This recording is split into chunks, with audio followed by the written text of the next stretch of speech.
WhatsApp everyone, welcome back to the channel. तो आप लोगों ने अब अकाउंटेंसी का भी एक बेसिक फर्स्ट चैप्टर स्टार्ट कर दिया, बिजनेस स्टडीज का भी मैंने आपको फर्स्ट चैप्टर बिल्कुल अच्छे से समझाया है। अब हम आज स्टार्ट करने वाले हैं इकोनॉमिक्स के साथ। तो इकोनॉमिक्स क्या होता है, सब्जेक्ट में आपको कैसे पढ़ना है, आज हम स्टार्ट करेंगे माइक्रो इकोनॉमिक्स। दूसरा सेक्शन स्टैटिस्टिक्स है, उसको भी बहुत जल्दी स्टार्ट करेंगे, बट सबसे पहले चालू करते हैं हम लोग माइक्रो इकोनॉमिक्स के साथ। तो जल्दी से अपनी अपनी कॉपी ले आओ, इंपॉर्टेंट चीजें मार्क करते रहना और बाद में बुक में से आराम से रीड कर लेना, चैप्टर कंप्लीट हो जाएगा। आओ लेट्स बिगिन।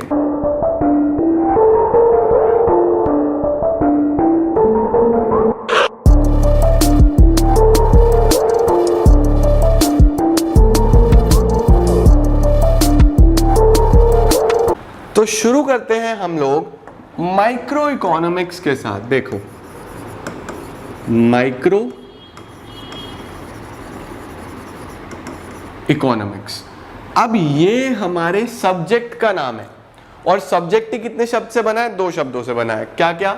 माइक्रो और इकोनॉमिक्स।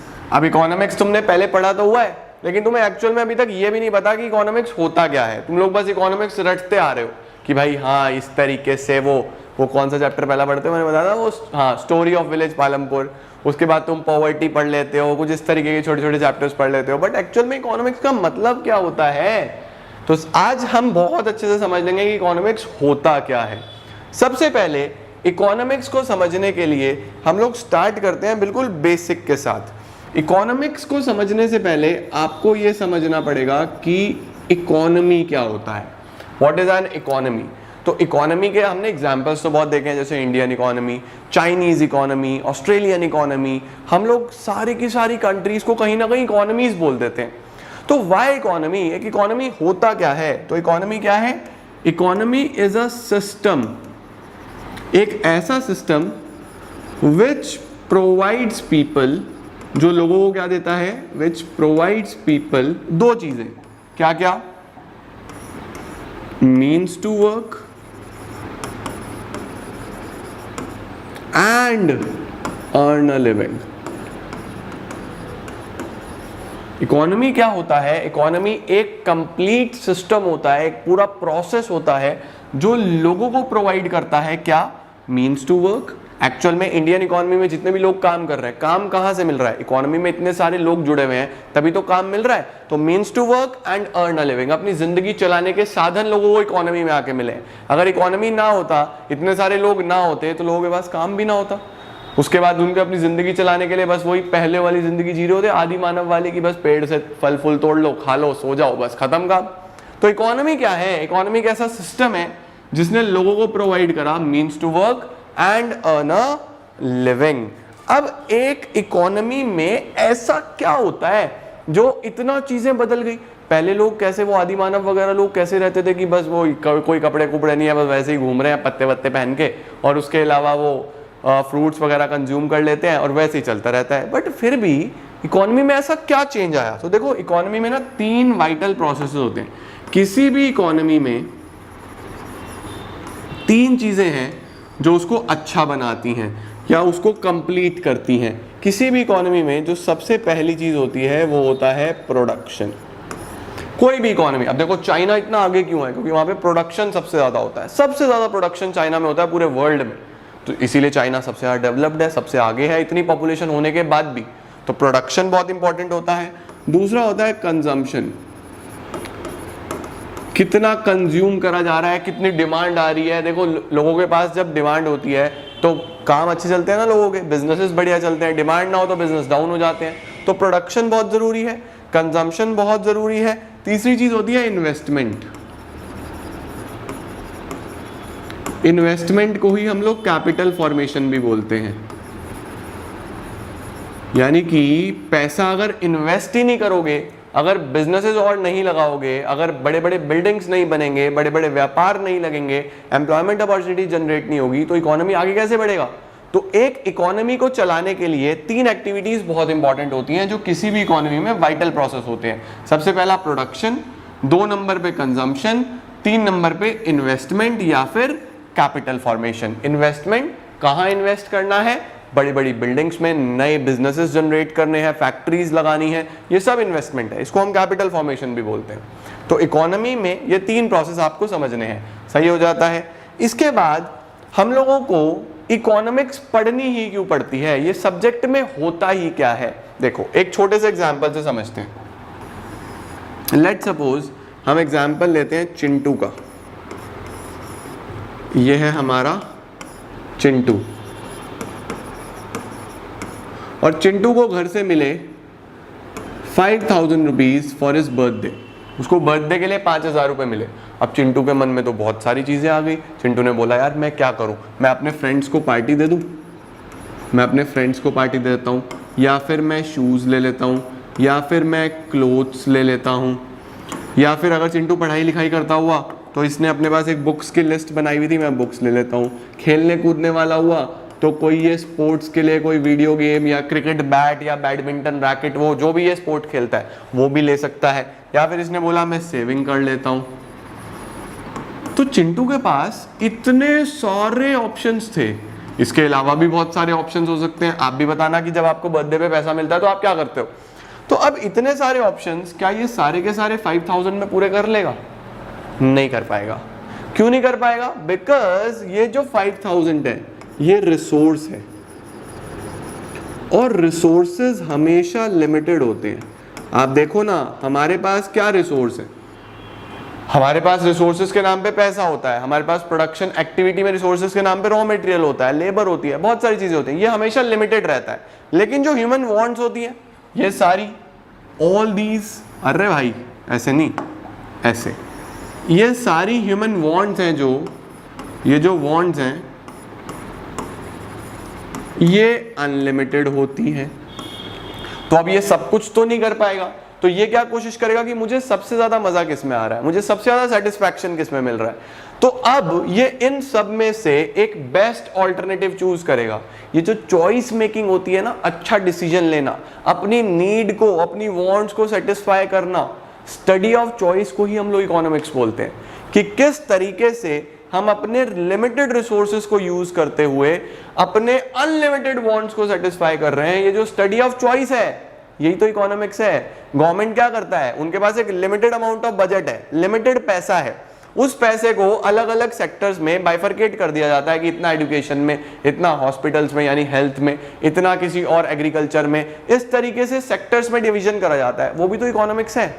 इसीलिए तो डॉक्टर मनमोहन सिंह इतने बड़े इकोनॉमिस्ट माने जाते हैं, इंडिया में one of the biggest economist. उनके बारे में आप सर्च करना। तो इकोनॉमिस्ट का काम ही क्या होता है, प्रॉपर यूटिलाइजेशन ऑफ रिसोर्सेज कराना जो कि लिमिटेड है। बात समझे ना? तो this is what economics is. बात समझ में आती है आप लोगों को? अब सर ये हमें चॉइस करनी ही क्यों पड़ रही है, why we are making this choice? इसके पीछे एक बेसिक सा कारण है। वो क्या है? स्कार्सिटी। स्कार्सिटी का मतलब क्या होता है? स्कार्सिटी को हिंदी में बोलते हैं कमी। अब लिखूंगा मैं इंग्लिश में, कमी, किसी भी चीज की कमी होनी, किसी भी चीज की शॉर्टेज होनी, उसको स्कार्सिटी बोलते हैं। तो स्कार्सिटी को अगर सिंपल शब्दों में बोलूं तो अगर डिमांड ज्यादा हो और सप्लाई कम हो तो उसको स्कार्सिटी बोल देते हैं। जैसे यहाँ पे डिमांड देखो कितनी सारी और सप्लाई सिर्फ 5000 रुपए की। तो अगर डिमांड बहुत ज़्यादा है और सप्लाई बहुत कम है तो उसको स्कार्सिटी बोल सकते हैं। जैसे इनिशियली हम लोग आजकल देखते हैं कि वैक्सीन्स जो हैं उसकी डिमांड ज़्यादा है बट सप्लाई कम है, स्कार्सिटी हो रही है, कमी हो रही है।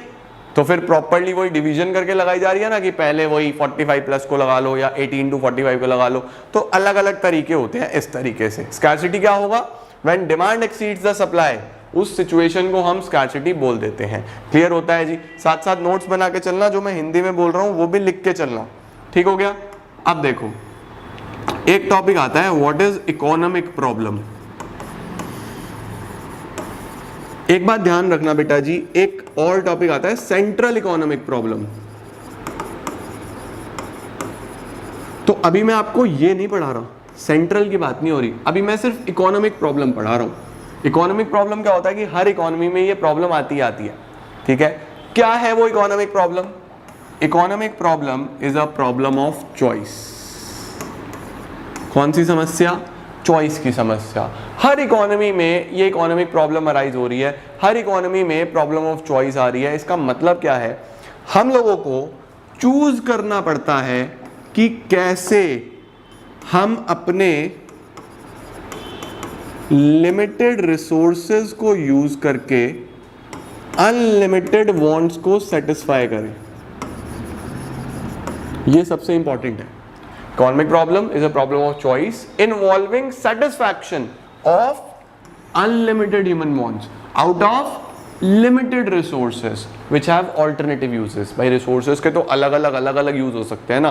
कोई रिसोर्स को किसी तरीके से यूज करता है, कोई किसी तरीके से यूज करते हैं। कोई इलेक्ट्रिसिटी को घर में यूज कर रहा है, कोई इलेक्ट्रिसिटी को मशीन्स में यूज करके प्रोडक्शन कर रहा है। तो रिसोर्सेज के तो अलग अलग यूज हो सकते हैं। यही इकोनॉमिक प्रॉब्लम है। What is economic problem? Economic problem is a problem of choice which involves satisfaction of unlimited human wants, जिससे हमें अपने अनलिमिटेड वांट्स को सेटिस्फाई करना है आउट ऑफ लिमिटेड रिसोर्सेज। पैसा तो रिसोर्सेज तो लिमिटेड है, तो कुछ तो पाना है तो कुछ खोना पड़ेगा, कुछ छोड़ना पड़ेगा अगली बार के लिए। यही समस्या इकोनॉमी में चलती रहती है। ठीक होता है। एक इंपॉर्टेंट क्वेश्चन आपसे पूछा जाता है कि ये चॉइस करना ही क्यों पड़ता है? What are the reasons behind, question आता है ये, what are the reasons behind economic problem. अच्छा, एक सवाल और है, क्या सर ये इकोनॉमिक प्रॉब्लम हर इकोनॉमी में आती है? यस, चाहे कोई कितनी ही डेवलप्ड हो, सब में आती है। देखो, कोई कितनी ही एनरिच्ड आप इकोनॉमी ले लो, चाहे यूएस ले लो, चाहे चाइना ले लो, भाई साहब कमी सब जगह है, स्कैर्सिटी सब जगह है। चाहे कितना ही कर लो तुम लोग, तब भी ह्यूमन नेचर है ना, ये कभी सेटिस्फाई नहीं हो सकती। क्लियर है या नहीं है बात? तो क्या रीजंस है इकोनॉमिक प्रॉब्लम के? तो आपको अगर इसका आंसर लिखना हो तो इसमें 3 पॉइंट्स बनाना। कितने पॉइंट्स बनाओगे? 3 पॉइंट्स। कौन कौन से? सबसे पहला स्कार्सिटी ऑफ रिसोर्सेस, दूसरा अनलिमिटेड ह्यूमन वांट्स। देखो, सबसे पहले तो कमी है, स्कार्सिटी है रिसोर्सेज की। दूसरा जो ह्यूमन वांट्स है वो अनलिमिटेड है, वो कभी ह्यूमन तो कभी सेटिस्फाई हो ही नहीं सकता। और तीसरा ऑल्टरनेटिव यूजेस, जैसे मैंने इलेक्ट्रिसिटी का बताया ना आपको, अभी कोई इलेक्ट्रिसिटी को कैसे यूज कर रहा है, कोई कैसे यूज कर रहा है। अब है तो लिमिटेड, तो आप उसको कौन सा बेस्ट पॉसिबल मैनर में यूज कर सकते हो, that totally depends on you. कोई और तो आपको सिखाएगा नहीं। तो इकोनॉमिक प्रॉब्लम क्यों हुई? पहली चीज कमी है, डिमांड ज्यादा है, सप्लाई कम है। दूसरा हमारे जो वांट्स हैं भाई साहब, जो जितने भी इंसान हैं, ये कभी सेटिस्फाई नहीं हो सकते। सही है ना? हम लोग जब छोटे होते हैं तो हमें साइकिल लेनी है, साइकिल लेने के बाद थोड़े बड़े होते हैं, एक्टिवा बाइक लेकर दो जी, एक्टिवा बाइक के बाद उसका गाड़ी लेनी है, गाड़ी के बाद फिर बड़ी गाड़ी लेनी है, बड़ी गाड़ी के बाद फिर उससे भी बड़ी गाड़ी लेनी है। नीड्स तो पूरी नहीं होगी। अब हो सकता है आप में से कोई कहे कि यार अब मेरा तो अपना पर्सनल हेलीकॉप्टर, वो नहीं, हेलीकॉप्टर नहीं, क्या बोलते हैं, शॉफर होना चाहिए हम लोग के पास, तो अपना पर्सनल। अरे बड़े लोग हो भाई, तुम लोग बड़े लोग हो। तो समस्याएं ये है। और ऑल्टरनेटिव यूजेस हैं आपके रिसोर्सेज के, समझे ना? 3 चीजें आती हैं reasons behind the economic problems. ठीक होता है। इसके बाद अगर हम आगे चलते हैं तो बेसिकली अब हम लोग डिस्कस कर लेते हैं कि इकोनॉमिक्स क्या होता है। अब आपको समझ में आ ही गया होगा कि इकोनॉमिक्स क्या है। इकोनॉमिक्स एक स्टडी है जो ये बताता है कि एक इंसान किस तरीके से बेस्ट पॉसिबल यूज करता है अपने लिमिटेड रिसोर्सेज का, जिससे वो अपनी सोसाइटी की नीड्स को सेटिस्फाई कर पाए, है ना।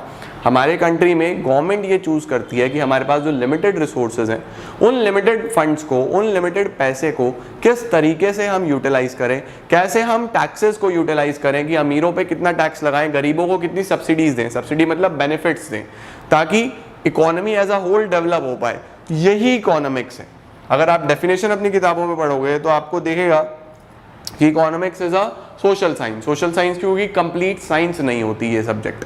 कंप्लीट साइंस क्या होता है? इसमें प्रिंसिपल्स होते हैं जो बहुत ज़्यादा ऑब्जर्वेशन करके बने होते हैं और वो हर जगह सेम टू सेम अप्लाई होते हैं। इकोनॉमिक्स में ऐसा नहीं होता। अब देखो, साइंस में तुम लोग बोलो ना कि हाइड्रोजन और ऑक्सीजन मिला हो वाटर बनेगा, सब जगह वाटर बनेगा, चाहे वो इंडिया हो, चाइना हो, पाकिस्तान, जापान, कुछ भी हो। लेकिन इकोनॉमिक्स में ऐसा नहीं होता। अगर इकोनॉमिक्स में यूएस किसी पर्टिकुलर सेक्टर में पैसा लगा रहा है, उनको ग्रोथ मिली, तो जरूरी नहीं है कि इंडिया को भी ग्रोथ मिलेगी, वहां प्रॉब्लम हो सकती है। इसीलिए वो कंप्लीट साइंस नहीं है। इकोनॉमिक्स को क्या बोलते हैं? Social science. तुमने 9th 10th में भी एसएसटी में पढ़ा है ना। तो economics is a social science which studies the way, तरीका in which a society choose to use. कैसे सोसाइटी चूज करता है to use its limited resources, अपने लिमिटेड रिसोर्सेज को कैसे यूज करना है to satisfy unlimited wants of various sectors of the society. अलग अलग सेक्टर्स, चाहे वो प्राइमरी हो जिसमें प्रोडक्शन होता है, चाहे वो सेकेंडरी हो जिसमें प्रोडक्शन से फिर हम लोग रॉ मटेरियल से फिनिश गुड्स बनाते हैं, चाहे वो टर्शरी हो, कौन से सेक्टर में कितना पैसा डालना है, उनके डेवलपमेंट के लिए, ग्रोथ के लिए कितना काम करना है, वो सब इकोनॉमिक्स। बात समझे? ये हमारा इकोनॉमिक्स का मतलब होता है। अब जो इकोनॉमिक्स है उसकी 2 ब्रांच बनाई गई हैं बेटा जी। कितनी ब्रांच बनाई गई है? 2 ब्रांच बनाई गई है। पहली ब्रांच को बोलते हैं हम लोग माइक्रो इकोनॉमिक्स, जो कि आप पढ़ रहे हो। अब इकोनॉमिक्स पढ़ लिया ना, अब चलेंगे माइक्रो इकोनॉमिक्स में। और जो दूसरी ब्रांच है उसको हम लोग बोलते हैं मैक्रो इकोनॉमिक्स। एक क्या हो गया? Micro economics. एक क्या हो गया? Macro economics. माइक्रो इकोनॉमिक्स क्या होता है? देखो, माइक्रो जो है ना, ये जो माइक्रो है इसको डिफरेंस की फॉर्म में लिख लेते हैं। चलो, सबसे पहले बात करते हैं कि डेरिवेशन। ये माइक्रो आया कहां से? ये जो माइक्रो है ये ग्रीक वर्ड माइक्रोज से आया। कौन सा वर्ड? ग्रीक वर्ड माइक्रोज, जिसका मतलब होता है स्मॉल।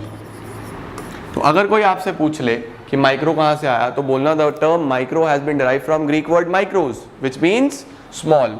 और जो मैक्रो है ये आया ग्रीक वर्ड मैक्रोज से व्हिच मींस लार्ज। तो अगर हम कभी भी छोटी स्टडी कर रहे हैं, स्मॉल लेवल पे स्टडी कर रहे हैं, तो उसको हम माइक्रो इकोनॉमिक्स बोलते हैं। बड़े लेवल पे स्टडी कर रहे हैं तो मैक्रो इकोनॉमिक्स बोलते हैं। जैसे फॉर एग्जांपल मैंने ये बोला कि हम किसी पर्टिकुलर इंडिविजुअल की इनकम की स्टडी कर रहे हैं तो वो माइक्रो इकोनॉमिक्स होगा। और पूरे देश में जितने भी लोग हैं सबकी इनकम की स्टडी कर रहे हैं तो वो मैक्रो इकोनॉमिक्स। मैं कितना प्रोडक्शन करता हूँ, माइक्रो इकोनॉमिक्स। यानी मैं कितनी वीडियोस बनाता हूँ महीने में, माइक्रो इकोनॉमिक्स। और पूरे यूट्यूब पे लोग कितनी वीडियोस बनाते हैं, मैक्रो इकोनॉमिक्स। छोटे लेवल की स्टडी माइक्रो, बड़े लेवल की स्टडी मैक्रो। वेरी सिंपल, समझे ना? आया कहां से? यहां से आया। दूसरा पॉइंट बनाते हैं, मीनिंग। अरे मीनिंग तो बहुत ही सिंपल है, वेरी सिंपल। माइक्रो में ये जो आई होता है ना, आई स्टैंड्स फॉर इंडिविजुअल। यानी micro economics is the study of individuals. Study of individuals का मतलब क्या है कि एक एक इंसान की स्टडी हो रही है। और मैक्रो इकोनॉमिक्स में जो ए है, ए स्टैंड्स फॉर एग्रीगेट्स। ये याद रखने के लिए बता रहा हूं, ए स्टैंड्स फॉर एग्रीगेट्स। एग्रीगेट्स का मतलब कॉम्बिनेशन, सबको जोड़ लो, कंबाइन कर लो, समेशन कर लो। तो माइक्रो में इंडिविजुअल्स की स्टडी होती है, it is the study of individuals, whereas it is the study of aggregates. ये हमारे पास बेसिकली होता है माइक्रो और मैक्रो का मीनिंग। अच्छा, अब बात करते हैं हम कुछ इनके टूल्स। यानी माइक्रो इकोनॉमिक्स को कौन से ऐसे टूल्स हैं जो डिफाइन करते हैं इकोनॉमी में। देखो, माइक्रो को डिफाइन करते हैं डिमांड और सप्लाई। हम लोग जब भी बात कर रहे हैं ना कि कितनी डिमांड करी किसी ने, तो डिमांड एक पर्टिकुलर इंडिविजुअल की, कितनी सप्लाई करी एक प्रोड्यूसर ने, तो डिमांड सप्लाई माइक्रो इकोनॉमिक्स के टूल है। लेकिन मैक्रो के क्या है?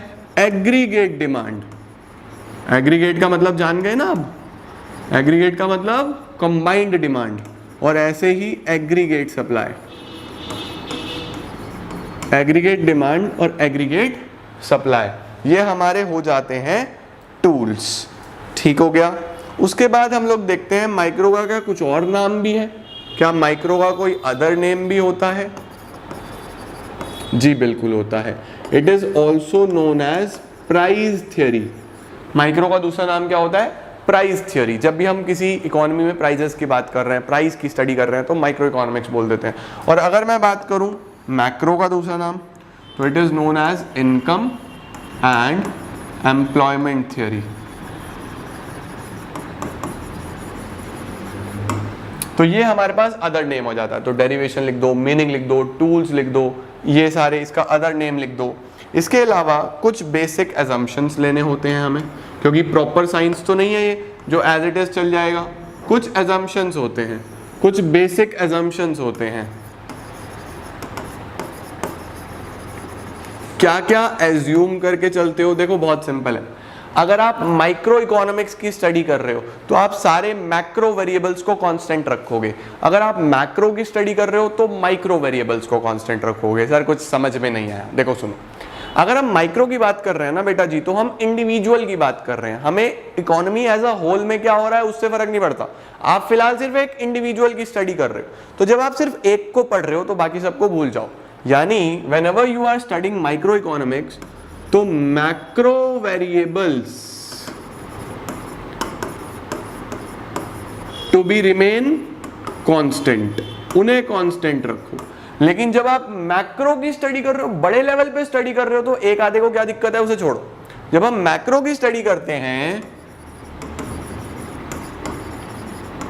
तो micro variables to be remain constant, उससे फर्क नहीं पड़ता अगर एक आधा यहाँ पे कुछ अलग रिसर्च वर्क आ रहा है या कुछ और समझ में आ रहा है। तो माइक्रो पढ़ते हुए मैक्रो भूल जाओ, मैक्रो पढ़ते हुए माइक्रो को भूल जाओ, ये आपको बस ध्यान रखना है। लास्ट में एग्जांपल्स लिख लो, बिल्कुल 6 पॉइंट, क्योंकि 6 नंबर से ऊपर का तो डिफरेंस भी नहीं आता। एग्जांपल्स क्या लिख लो, इंडिविजुअल इनकम,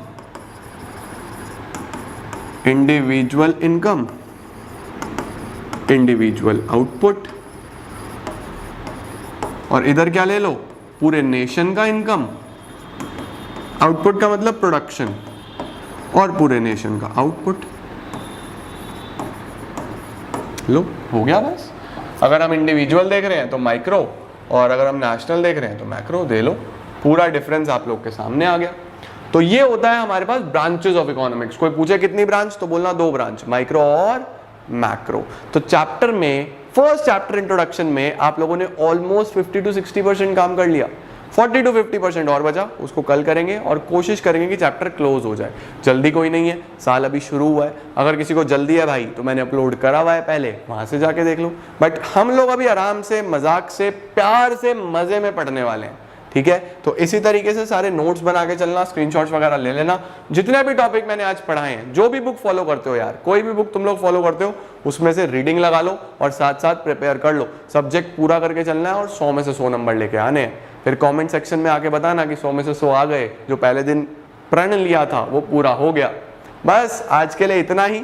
उम्मीद कर रहा हूँ आप लोग को समझ में आया होगा। वीडियो पसंद आई हो ना यार, अगर देखो तुम लोग 11th में आए हो तो लाइक जरूर करना और अपने सभी फ्रेंड्स तक शेयर कर देना, बिकॉज 11th वाले बच्चों को थोड़ा सा कम अंदाजा रहता है कि कौन कौन यूट्यूब पे कैसा कैसा पढ़ा रहा है। तो सब तक शेयर करने की रिस्पॉन्सिबिलिटी अब मैं तुम्हारे पे देता हूँ, मैं हर साल बच्चों को दे देता हूँ, बस बाकी वो अपने आप संभाल लेते हैं। जो भी लोग शेयर करेंगे, स्टोरीज पे डालेंगे, मुझे इंस्टाग्राम पे टैग जरूर करना। Thank you so much everyone, take care, bye bye.